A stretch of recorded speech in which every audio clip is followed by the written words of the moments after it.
Hello everyone and welcome to today's market snapshot. My name's Craig Erlam, Senior Market Analyst at OANDA. Now it has been another quiet day in terms of economic events, news, data. It's all been pretty light. There has been one thing to talk about though today. It was an unscheduled comment. So rather than being a central bank, I know we heard from James Bullard and Charles Evans today.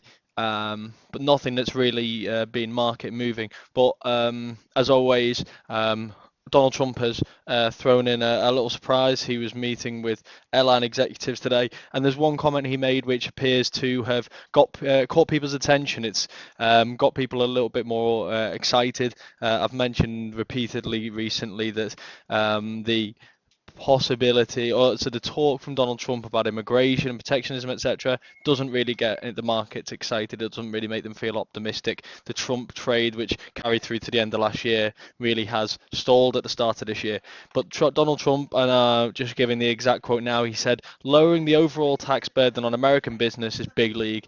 That's coming along very well. We're way ahead of schedule, I believe, and we're going to announce something, I would say, over the next 2 or 3 weeks that will be phenomenal in terms of tax.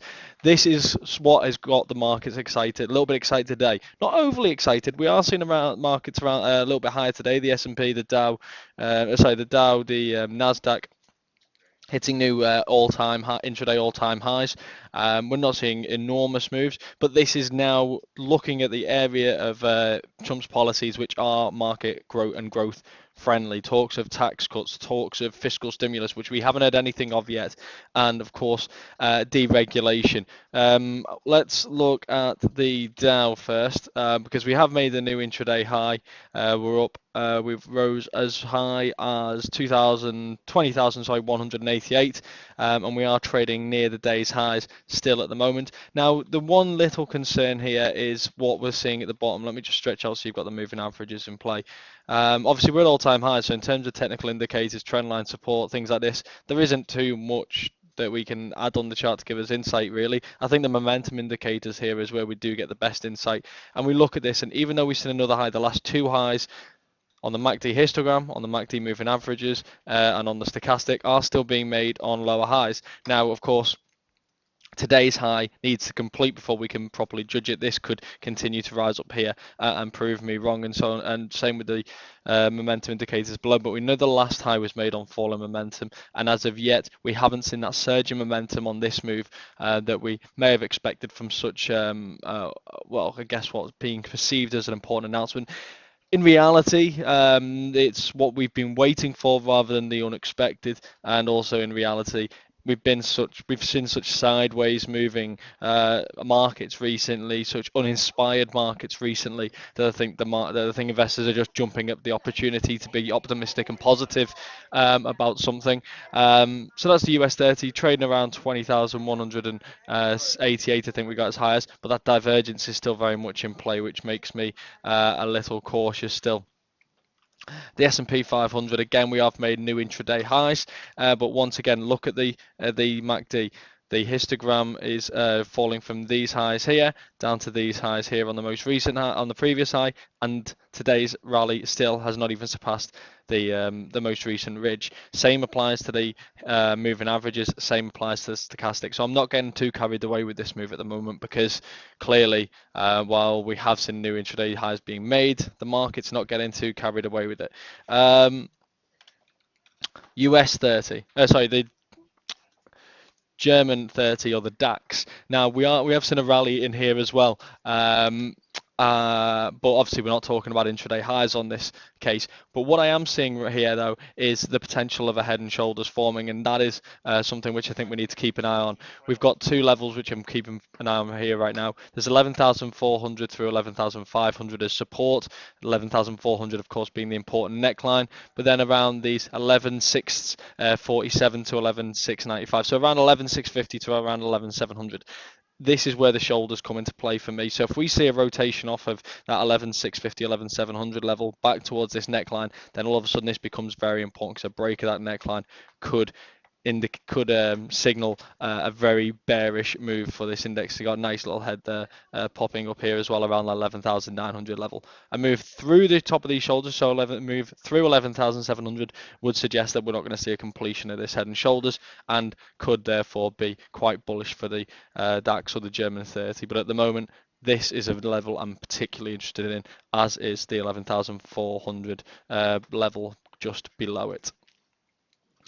Gold is also, we've seen some interesting moves today. It looks as though we're slightly front run these 1250s. We came in up to just shy of 1250, and it looks like we've taken a move lower today. I think we can see this better on the 4-hour chart, because on the 4-hour chart you can see that we've been trending higher really over the last let's call it 2 weeks in gold. Nice little range bound, this rising channel here, and now we're testing the lower part of this channel. The lower part of the channel also coincides with these lows here from the 7th and 8th of February, coming in around 1230. We have found a little bit of support here so far. Should we see this rotate higher, then I think 1250, 1255 is going to be important. Should we see a break of this channel, then I think that may signal that we've just front run the 1250 slightly, and that we're in for either a correction of this rally or correction of the broader rally, or maybe what we're really facing here is a resumption of the more bearish trade. Maybe this Donald Trump announcement is going to coincide with a return of risk appetite, which is typically bearish for gold, particularly at a time when we are seeing the dollar strengthen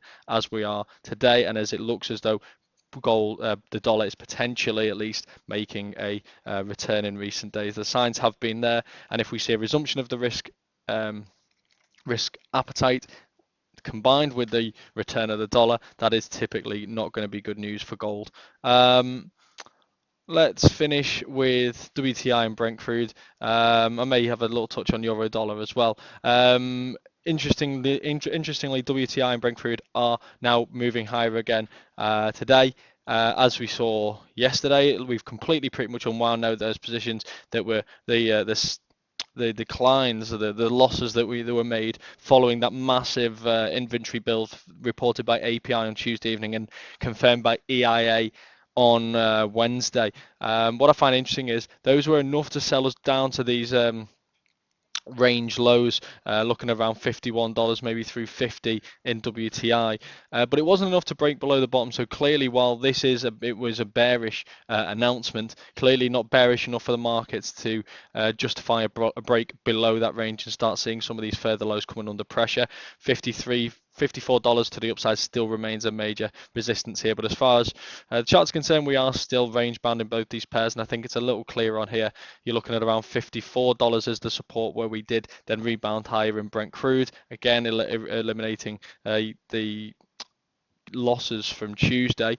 What I find more interesting about the Brent crude chart, though, which is less clear on WTI, is that we look at the move from the highs on the 2nd of Feb, so the February highs to the February lows, and what we've seen off the lows, this 53.80 lows, is a rotation back towards 55.15.